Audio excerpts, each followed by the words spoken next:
Ang laki ng puno. Puno ng, oo nga, iba ang bulaklak niya eh. Oh, pero ang ganda ng pagkakaano niyan. Pwede yung pagandahin at tapos parang pahingahan yung mga nagmamaniho dito. Ang lawak naman ng maisa ko kay Indo yan.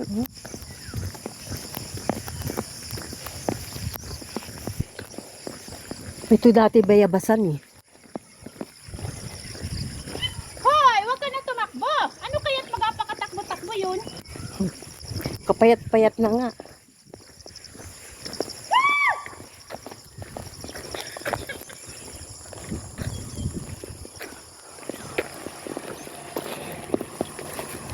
Ayan, bili ka na lang ng ganyan.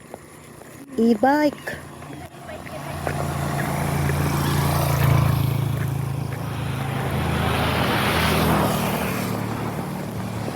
Ang laki talaga ng puno.